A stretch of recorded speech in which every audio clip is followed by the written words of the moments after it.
Dimensión con Dionisio Gutiérrez. Hace unos días, en nuestro primer programa de Dimensión, les presentamos un análisis sobre Guatemala y nos atrevimos a afirmar que no tenemos un modelo de desarrollo. La evidencia es que pasan los años, la economía no crece lo suficiente y más de la mitad de la población se mantiene pobre. Guatemala es un país joven. De cada 10 chapines, 7 tienen menos de 35 años. Las naciones que alcanzan desarrollo y bienestar tienen una juventud bien preparada, que participa y que está activa en la vida cívica de su país. Tal vez han tenido la oportunidad de un buen comienzo: familia, educación, techo, alimentos, seguridad y estructura. Un buen comienzo es la oportunidad con que sueña cada ser humano. Y dicen los expertos que la estructura es la que enseña al ser humano desde que es niño los valores que le llevarán a puerto seguro en la vida: honradez, respeto, disciplina y compromiso. En Guatemala son demasiados los niños que no tienen la oportunidad de un buen inicio, y eso marca su vida. Si algún día queremos ver a nuestro país en la cima del éxito humano, necesitamos jóvenes preparados y comprometidos. Necesitamos que los niños inicien bien la vida, desde los brazos de su madre hasta su realización como seres humanos. Hoy, en nuestro documental, compartiremos con ustedes la encrucijada que es para muchos nacer y vivir en Guatemala. Luego, les presentaremos algunos de esos números que dicen cómo estamos. Y tendremos 2 entrevistas, cada una presentando un mundo distinto. No hay conclusión, solo realidades y desafíos. La juventud tiene la palabra. Son la mayoría. Deben tomar control de su destino.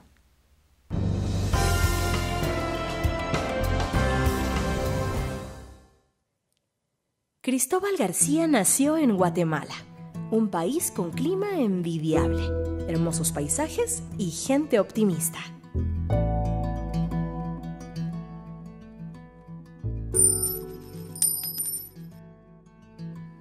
Pero en su país, las oportunidades que tendrá una persona se deciden a cara o cruz, al azar, a la suerte, como en el lanzamiento de una moneda.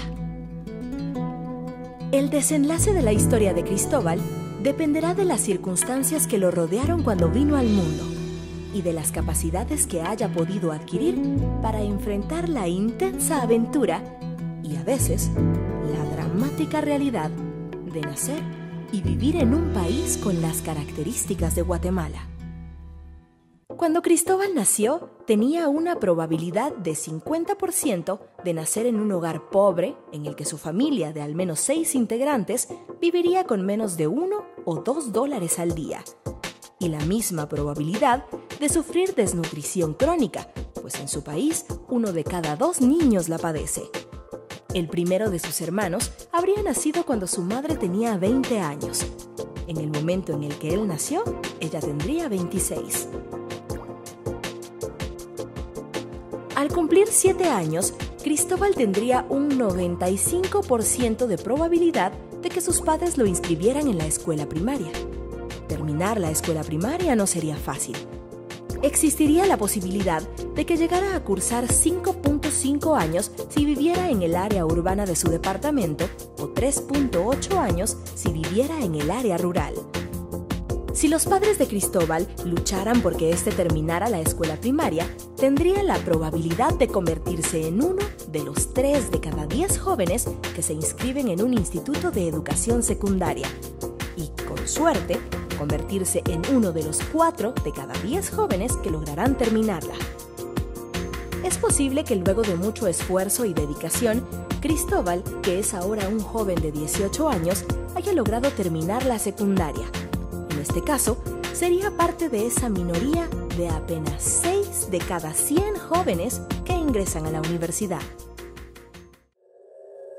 Esta es una etapa complicada en la vida de Cristóbal, pues corre el peligro de ser uno de los 3 de cada 10 jóvenes entre los 18 y 25 años que mueren de forma violenta.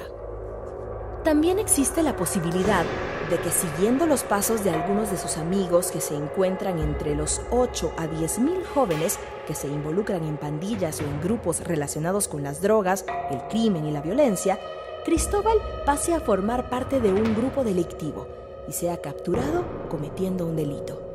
29% de las detenciones por homicidios en el 2011 correspondieron a jóvenes menores de 21 años.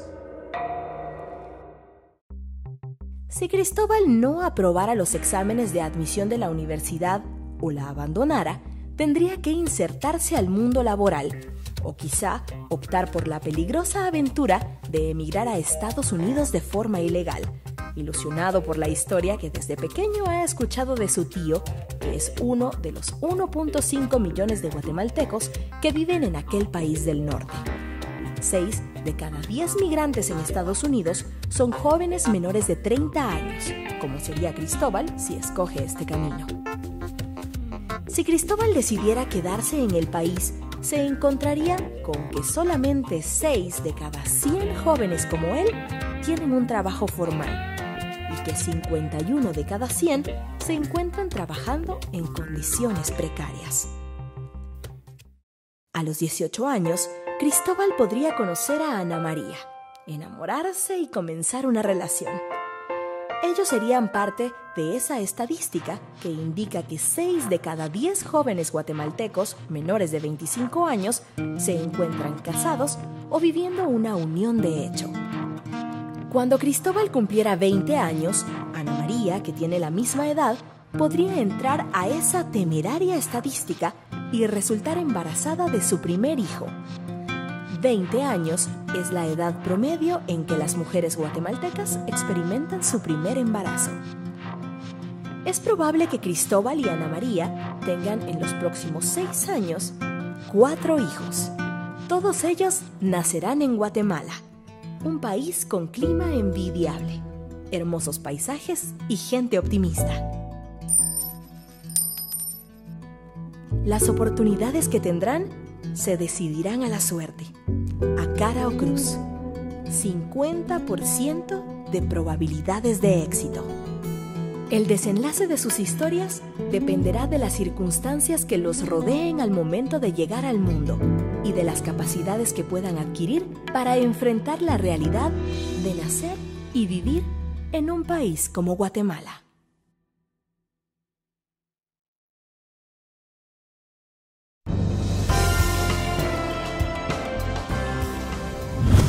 Como indicamos en nuestro programa anterior, esta es la situación que enfrentan los jóvenes en Guatemala. En promedio, en los últimos años, han ingresado al mercado laboral 200,000 jóvenes que buscan una oportunidad de trabajo, pero en Guatemala solo se generan 25,000 empleos formales por año. Solo 12.5% de estos jóvenes encuentran un empleo formal. Si hacemos una proyección de la próxima década, bajo las condiciones económicas actuales, el panorama no parece mejorar. Sabemos que en los próximos 10 años ingresarán al mundo laboral más de 250,000 jóvenes cada año, lo cual implicaría la necesidad de crear 2.500.000 nuevas oportunidades de trabajo. Con los niveles actuales de inversión, se llegarán a generar tan solo 50,000 oportunidades de trabajo al año, es decir, únicamente 500,000 en los próximos 10 años. Una quinta parte de lo que necesitamos. En Guatemala, únicamente 309,000 estudiantes asisten a sus 15 universidades. Estos son el 6% de jóvenes entre 18 y 30 años. En países como Chile, México, Colombia y Perú, en promedio, 40% de jóvenes entre 18 y 24 años acceden a la educación superior. En conclusión, la gran mayoría de jóvenes en el país no tiene la oportunidad de asistir a las aulas universitarias y además debe conformarse con un trabajo mal remunerado en la informalidad.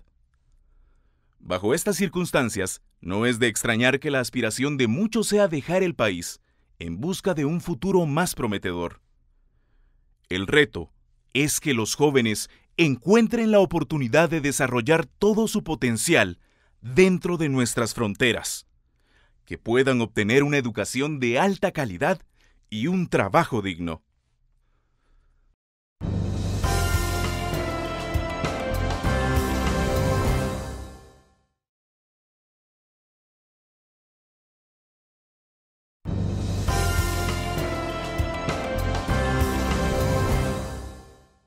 Bienvenidos a Dimensión. Hoy nos acompaña Alma Aguilar, Ligia Blanco y Wilson Moreno. Nuestro tema de hoy es juventud. En nuestro documental intentamos plantear de alguna forma el drama, el ambiente, la realidad en la que vive la juventud de nuestro país. Ligia, tu perspectiva sobre la juventud. Yo creo que cuando hablamos de la juventud tenemos que verlo desde la perspectiva de las oportunidades que tienen los jóvenes en este país. Y Guatemala, nos guste o no, es un país que no le da oportunidades a su juventud, que no crea las condiciones necesarias para que los jóvenes se desarrollen plenamente. Y esto estamos hablando desde la salud, desde los niños hoy por hoy que sufren de desnutrición crónica y que es 1 de cada 2 niños en Guatemala. Y desde que luego, hace muchos años. Desde además. hace muchos años, décadas, y que luego esto se va sumando a toda una serie de carencias en el sistema educativo, en los sistemas de seguridad del país, a nivel familiar también, en todo lo que los jóvenes pueden ir incorporando a su desarrollo y todo aquello que desde la lógica, digamos, normal de una persona de ir generando mayor conocimiento, mayores habilidades, mayores oportunidades a través de lo que va aprendiendo, de lo que va desarrollándose, Guatemala no lo da a sus jóvenes. Eso tenemos que ser claros y tenemos que tener esa perspectiva de que somos un país que no le da oportunidad al 70% de la población. Alma, lo que a la juventud no se le puede negar es futuro. El momento en que la juventud no tiene esperanza, no ve que el día de mañana va a encontrar oportunidades y que va a poder desarrollarse como ser humano, en ese momento se le empieza a asfixiar. Hay estadísticas hechas que confirman que la primera o segunda aspiración del joven en Guatemala es emigrar. O sea, esto no solo debemos conocerlo, analizarlo, sino discutirlo. ¿Qué podemos hacer para cambiar este estado de cosas? ¿Qué podemos hacer? Bueno, definitivamente ese 70% de jóvenes que preferirían estar en otra realidad que la guatemalteca nos pone un bombillo de alerta muy importante que debemos, como bien decía, analizar, discutir y sobre todo poner acciones a nivel de Estado que permitan que jóvenes en los que, digamos, la sociedad nos va diciendo que entre más conocimiento, más formación y más capacitación tienen los jóvenes, más oportunidades tienen en ámbitos laborales, que obviamente esa es la primera necesidad que cualquier persona tiene, ¿verdad? El poder solventar su situación económica por sobrevivencia. Lo que nos vamos dando cuenta es que los jóvenes quieren estar en otra realidad, que no es esta, porque no hay señales claras de que estas oportunidades para un mejor futuro puedan estar. Wilson, ante una realidad como esta, la pregunta es, ¿qué siente el joven guatemalteco? ¿Qué sientes tú como chapín respecto a tu país? ¿Cómo te ha respondido? ¿Cómo ves el futuro? El joven hoy en día pues, es la masa poblacional más del 50%. Todo joven, me atrevo a decir, de que ha sido partícipe o testigo de alguna injusticia, de la realidad que hoy en día nuestro país tiene.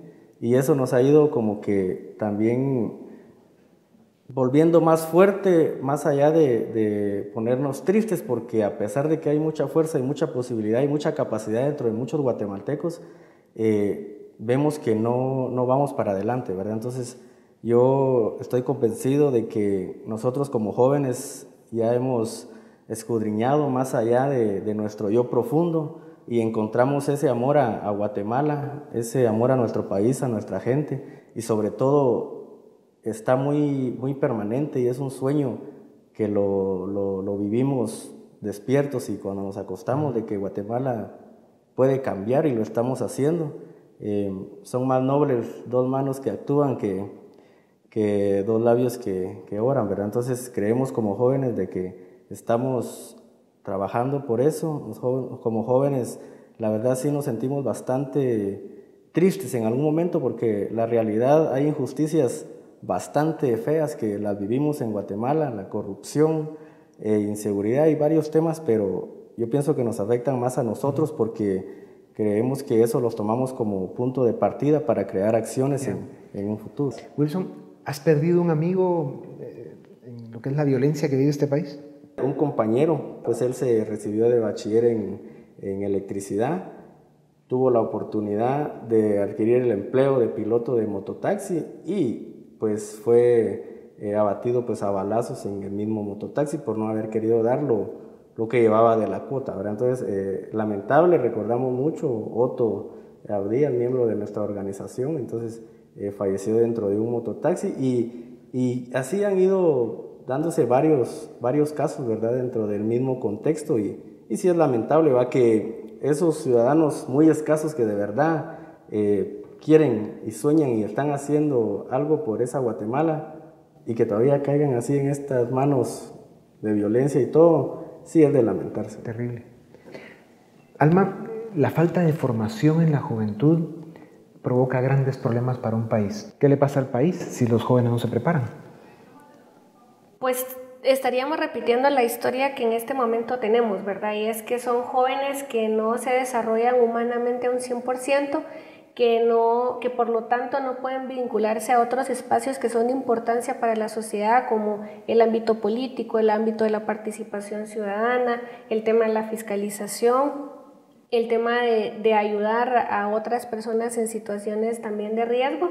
Y por lo tanto, en lugar de poder ubicar a los jóvenes en esta posibilidad, en esta opción de ser útiles para la estructura del Estado, lo que estamos haciendo es convirtiéndolos en un problema más del Estado. Claro. Muy brevemente, soluciones. Si ustedes tuvieran que ponerle el título a 2 o 3 soluciones cada una, ¿cuáles serían, Ligia? Pues obviamente aquí estamos hablando del fortalecimiento del Estado, de un Estado que pueda darle a sus jóvenes, a su población, a su futuro, pues las condiciones necesarias para poder tener esas posibilidades de desarrollo. Educación, salud, oportunidades de trabajo. El Estado tiene que también dar esas oportunidades y seguridad, obviamente. Por el Estado dar las oportunidades como tal o crear las condiciones para que se den las oportunidades, se construyan. Pues tenemos ambas posibilidades. Ambas posibilidades son viables, se han evidenciado en otros países que tanto cuando el Estado da las oportunidades como cuando genera también esas posibilidades y genera sobre todo puntos de partida similar para todos. Esa es la idea, que todos los jóvenes en Guatemala puedan partir de las mismas condiciones y luego que cada quien se desarrolle de la manera en que mejor le guste o mejor le plazca. Ese es el desarrollo humano, pero que todos podamos tener las mismas oportunidades para luego salir adelante. Mientras esto no pase, esa gran cantidad de población joven se va a convertir más en un peso demográfico que en un bono demográfico, que sería el motor que Guatemala necesita obviamente para salir adelante. Yo le agregaría la necesidad que la sociedad tiene de dejar el adultocentrismo, porque si vemos a los jóvenes como un problema, como una oportunidad, sí los vemos como un foco de atención, pero en el momento en el que se puede optar a espacios en los que se pueden tomar decisiones, nunca se tienen esas cuotas de poder por capacidad, sino que más bien por ocupar un espacio y decir que representa a. Y por otro lado, creo que es importante también el tema de visualizar la necesidad de abordar más el trabajo o eficientarlo más con mujeres jóvenes, que son las que en el futuro cercano y mediano estarán en control del mundo, no solo por aspectos demográficos, que es por lo que regularmente se le ubica, sino también porque van a ser las mujeres las que van a estar en posiciones de poder económico, político y social. Hoy más o menos somos en Guatemala 14.7 millones de chapines. Dentro de 12 años que están ahí nada más, vamos a ser 20 millones. Y la proporción de la juventud va a crecer más. Si no empezamos a dar soluciones reales en nuestro país y a abrir espacios y a resolver algunos de los problemas que tenemos, ¿cómo visualizan esa Guatemala con 20 millones? Pues va a ser una Guatemala en donde vamos a ver muchísimas más personas pobres, con problemas de conflictividad cada vez más importantes, porque obviamente la pobreza, la falta de oportunidades genera conflictividad, demandas que el Estado va a tener cada vez más imposibilidad de resolver. Yo creo que pensar en un país en donde desde hoy no empecemos a hacer cambios y creo que suena a veces muy bueno, siempre decimos vamos a empezar ahora, tenemos que empezar ahora, pero de verdad ahorita ya no podemos perder más tiempo. ¿Cuántos vamos a hacer en el 2050? 32 millones según las proyecciones. Wilson va a tener 59 años cuando estemos con 32 millones de habitantes.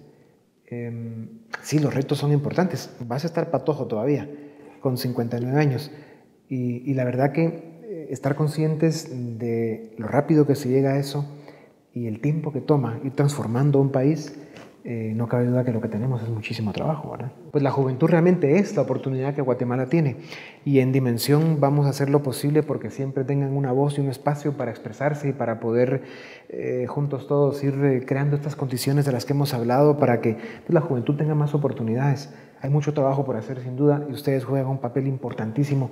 Sigan adelante porque además lo hacen muy bien. Hoy hablamos de la juventud.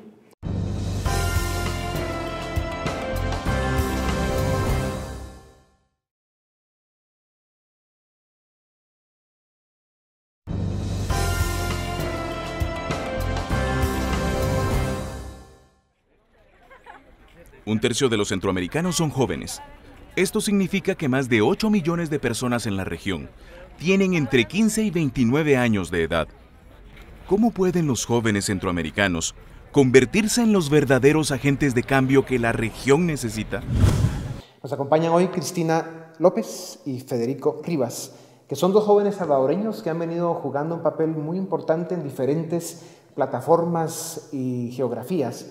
No solo construyendo un liderazgo importante, sino además dando un aporte importantísimo a los temas de nuestra región. ¿Qué rol, qué papel, qué responsabilidades debe tener la juventud en esta era, en esta época tan difícil que vive Centroamérica? Bueno, Dionisio, primero, gracias por la invitación. Y yo creo que el rol de la juventud cada vez más está menos conectado con el hecho de que somos jóvenes y más conectados con el hecho de que somos ciudadanos. Y que en estos momentos nuestros problemas exigen un liderazgo que esté comprometido a empujar para adelante. Yo creo que más importante que el liderazgo hay que hablar de responsabilidad.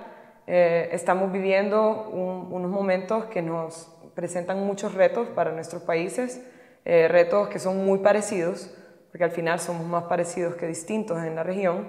Y ahora más que nunca, más que una juventud exigente, tenemos que ser una juventud responsable y consciente del rol que tenemos como auditores ciudadanos. Este es el momento ya no de exigir espacios, sino de abrírselos, aunque sea a patadas.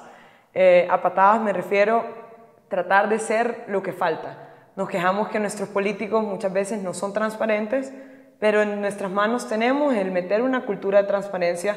Contamos con las herramientas tecnológicas para poder exigir más transparencia. El reto es que esas herramientas puedan llegar y filtrarse a más población. Ahora, si la gente joven, digamos, solo usa la tecnología o quiere participar desde fuera de la política, ¿no son muy pobres las posibilidades de que se pueda cambiar la política de Centroamérica? Yo creo que la política es una de esas cosas que hay que cambiarse como caballo de Troya, desde adentro.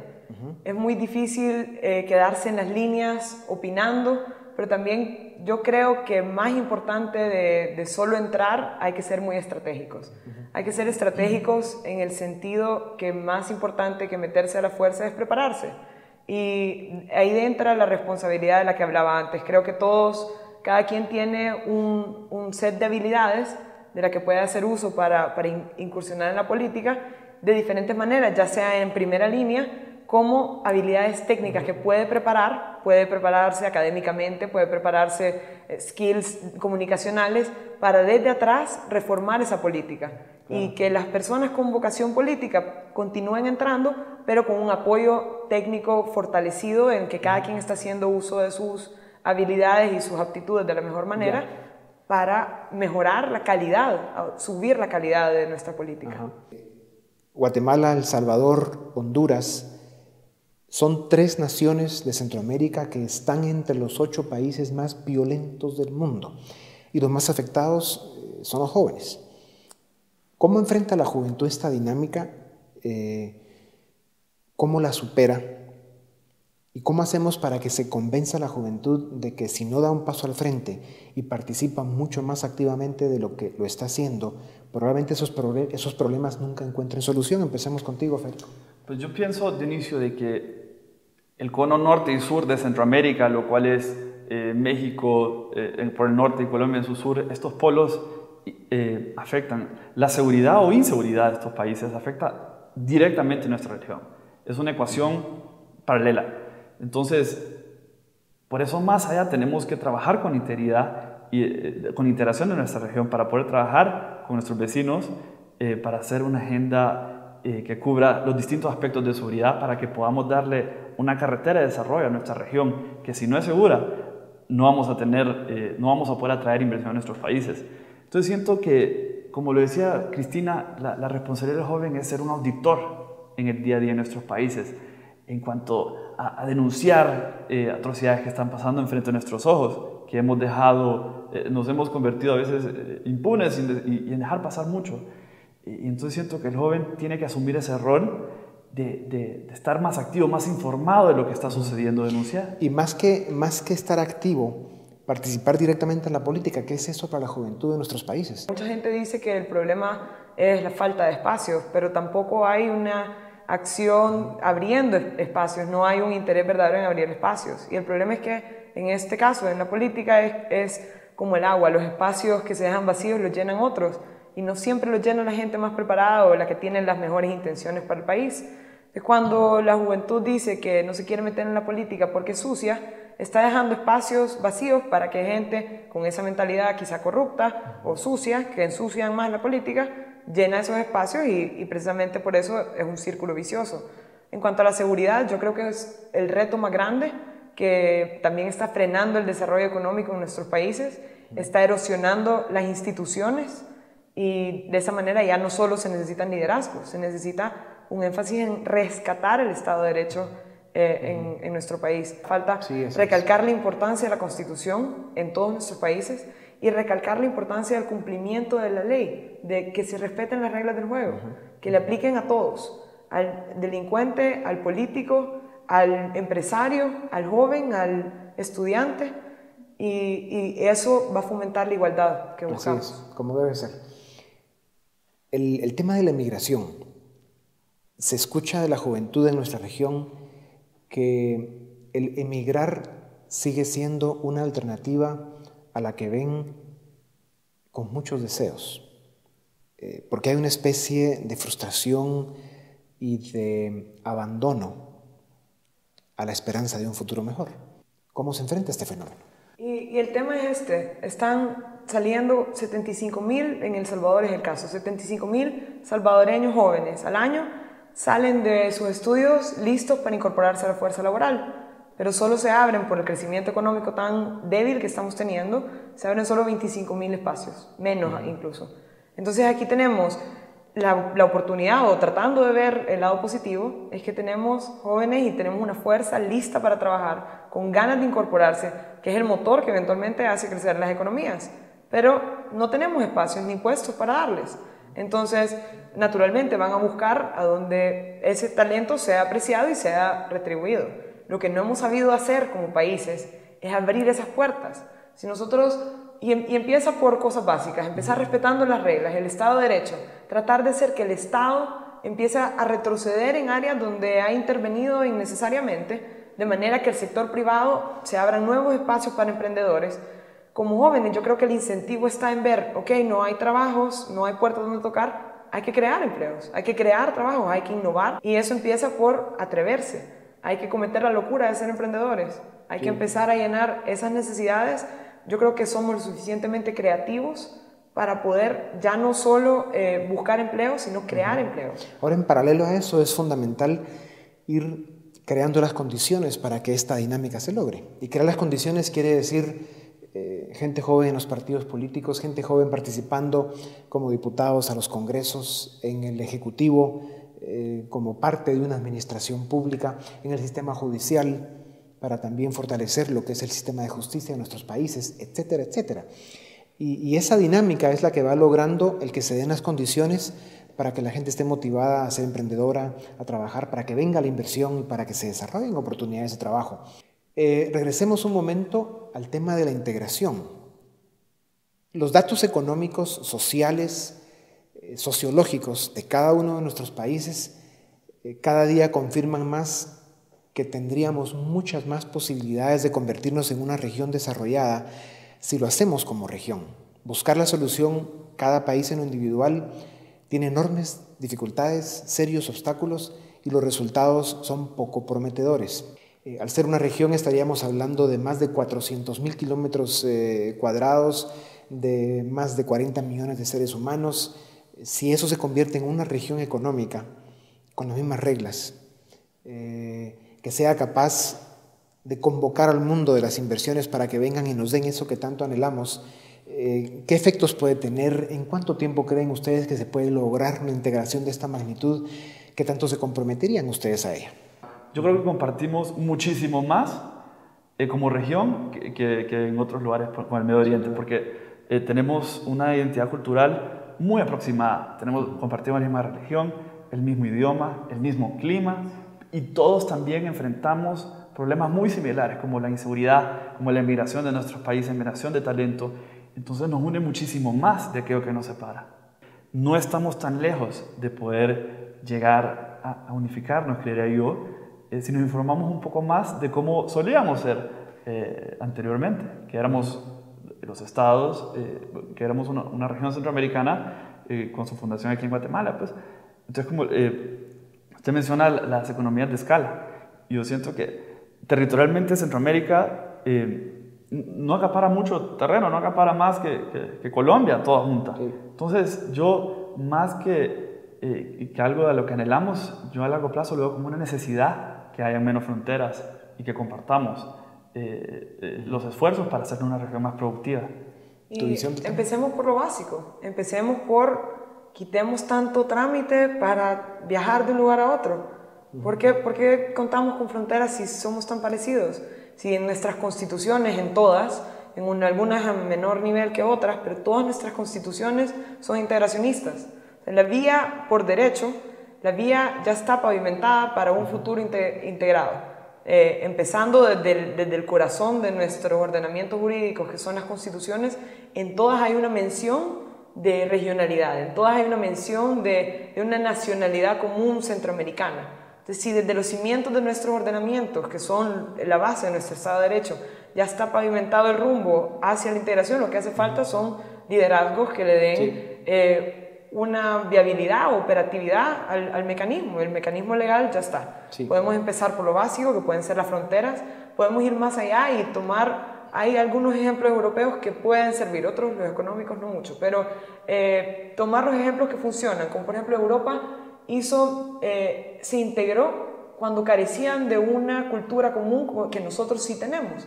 Muchos sin hablar el mismo idioma, sin tener un pasado de fundación común como nosotros la tenemos, lograron una integración que es ahora tan orgánica para ellos y que ahora ha generado una interdependencia que es, para bien o para mal, única y aparte de la identidad de los jóvenes.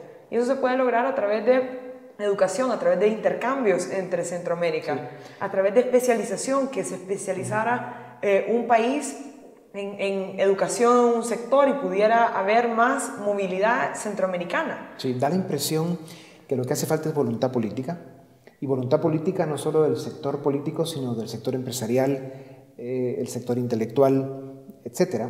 Y luego hablar en serio de la necesidad de estandarizar legislación económica, de limpiar todos los temas migratorios y de resolver un tema de seguridad regional, para que haya la coordinación necesaria para poder mantener cierta certeza en el tema de seguridad en la región. Evidentemente hay un trabajo extraordinario por delante, pero lo importante es volver a poner estos temas sobre las mesas de debate público, porque tenemos que ir reconociendo que, dada la historia reciente y el presente de nuestros países, tenemos que empezar a buscar alternativas que nos den horizontes de más esperanza y más optimismo.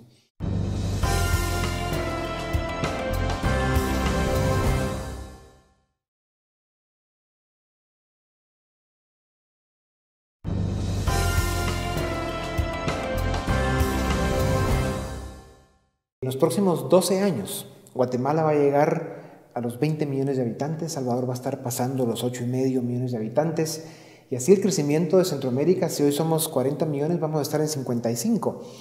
Y si no tenemos el crecimiento económico necesario, los índices de pobreza y los índices sociales siguen muy deteriorados, provocando mucho sufrimiento humano, que es al final en lo que esto se manifiesta. Se va a ir complicando cada vez más la región, nos vamos a ir quedando atrás, el tren del desarrollo nos va a dejar, como tanto se ha dicho. Federico decía, toda Centroamérica es un poco más pequeña que Colombia. Y eso me recuerda el último tema que vamos a hablar, que es los países de América Latina, que son los países que tienen la gran oportunidad del desarrollo en el siglo presente, que son obviamente Colombia, Perú, Brasil, México y Brasil. Uruguay, que va por muy buen camino. Obviamente Chile, que ya está del otro lado. Pero el resto, realmente estamos todavía enredados en algunos temas complicados. ¿Cuál es su visión sobre esto? Yo creo que aquí implica mucho ver no solo ver hacia el barrio, sino ver hacia el mundo. Nosotros de vez en cuando tendemos a estar viendo para abajo nada más. Cuando tenemos ejemplos, no se trata de inventarse la rueda. Veamos qué han hecho estos países con circunstancias parecidas y una cultura muy latinoamericana, muy parecido el ADN, digamos, cultural, han dado grandes pasos hacia el desarrollo. Y veamos a qué le han apostado. En muchos casos ha sido la educación, en muchos casos ha sido la flexibilización de muchas de sus leyes, definitivamente una lucha abierta contra la corrupción.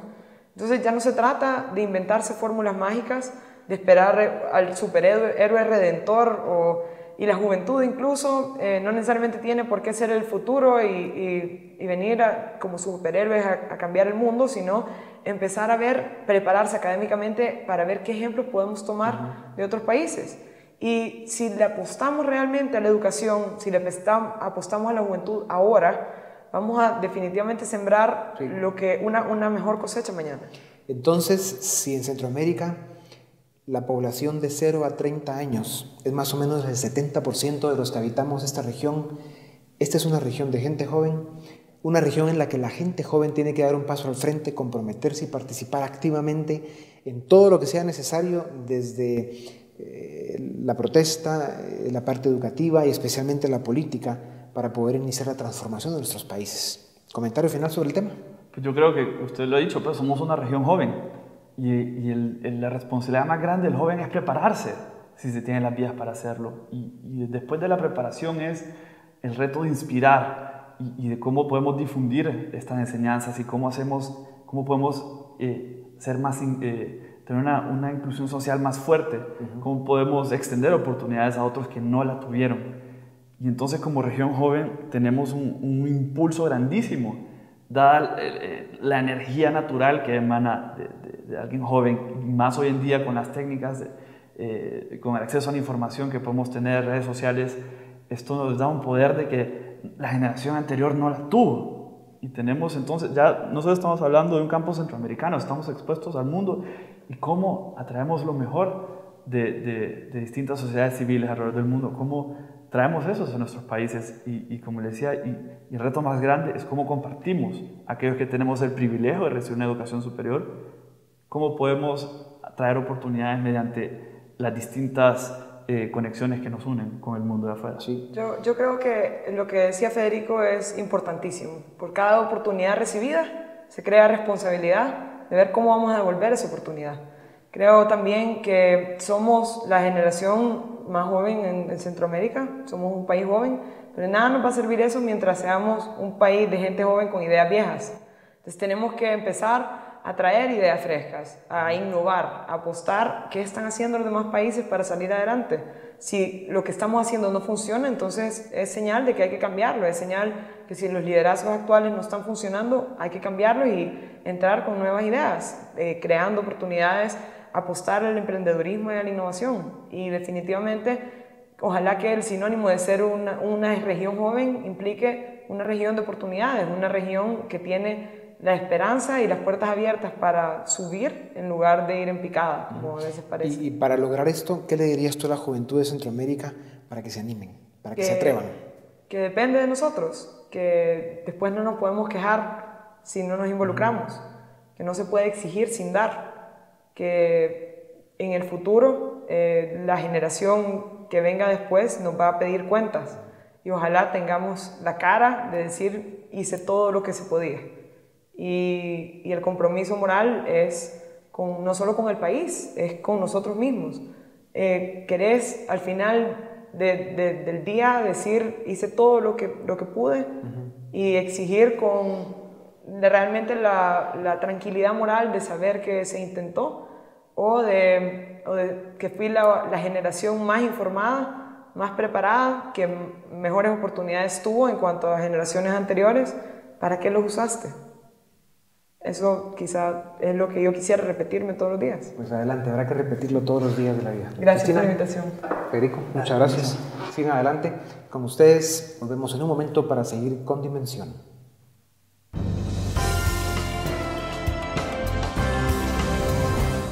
En la naturaleza del joven está la ilusión por la vida y la pasión por sus ideales. La juventud necesita referentes, ser parte de un grupo, de un proyecto, de una causa.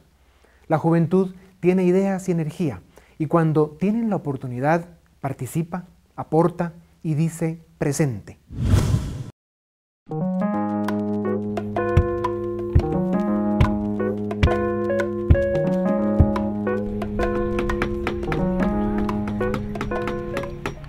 Mi nombre es Florecita Barrera, tengo 21 años. Mi nombre es Dani Oliva, tengo 22 años. Mi nombre es Aleida Solares, tengo 22 años. Mi nombre es Carlos Antonio Durán y tengo 23 años. Yo dedico mi tiempo libre al techo porque descubrí que es un puente para que los jóvenes podamos conocer la realidad del país, ¿verdad? Salir de nuestra burbuja, salir de nuestra propia mini realidad y darnos cuenta de cómo vive el 52% de la población guatemalteca. Desde la primera vez que fui a construir mi primera vivienda, me di cuenta de lo que significa realmente la pobreza, ¿verdad? Esa es una forma de trabajo distinta esta de ir a las comunidades, ir a ayudarles y estar interactuando directamente con las personas por distintos días, cansadísimo, pero me gusta.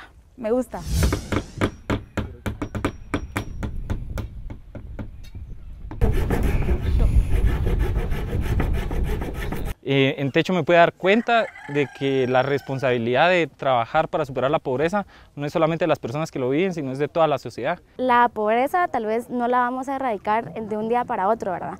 Pero estamos incidiendo mucho en los demás jóvenes, entonces al ver que nosotros nos involucramos, tal vez viene otra gente y se empieza a meter también, ¿verdad? Ver que nosotros somos los que estamos levantando esta casa y ayudando a esta familia, sí. Eso definitivamente va a hacer que todos los jóvenes nos sintamos con el poder de ayudar.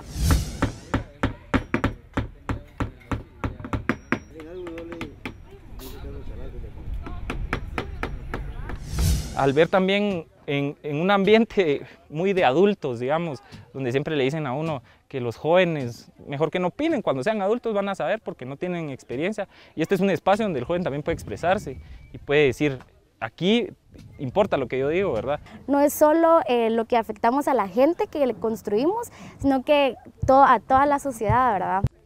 La construcción en sí, si la vemos con la vista así, digamos, no hace nada, pues. Creo que es el proceso de entre personas el que construye, ¿verdad?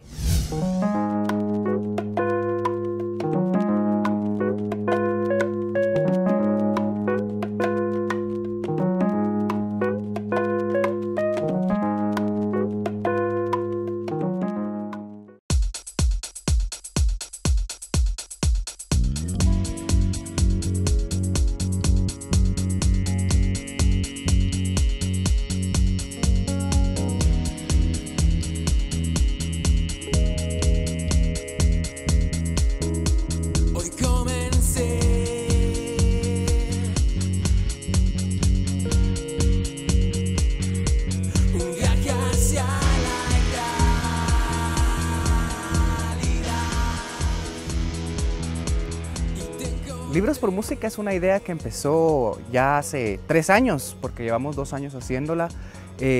Surgió de mi idea de tener una parte social de la banda de Cósmica que teníamos nosotros, y pues la idea era aportar a la sociedad guatemalteca a través de promover el hábito de la lectura. La mejor manera para nosotros de hacerla era uniendo los dos mundos, el mundo de la música y el mundo de la lectura, a través de un proyecto en el cual nosotros pudiéramos intercambiar un disco y a cambio de él obtener libros para ir a donar luego a una escuela.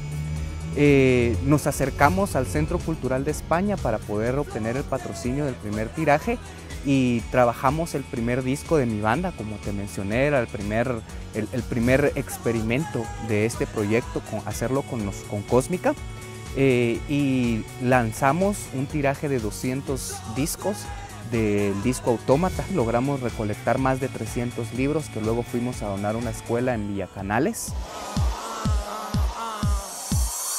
El año pasado, en el 2012, intentamos recopilar más libros, entonces hicimos un tiraje de 500 discos ahora, solamente que la dinámica cambió, ya nosotros no teníamos un disco que lanzar, sino que venimos y llamamos a otras bandas para que nos apoyaran con una canción y nosotros mismos aportamos una canción nueva para este disco, y pues así salió el nuevo disco que se llama Libros por Música, donde logramos hacer una impresión de 500 discos y logramos captar también aproximadamente unos 650 libros que ya no donamos a una sino a 2 escuelas.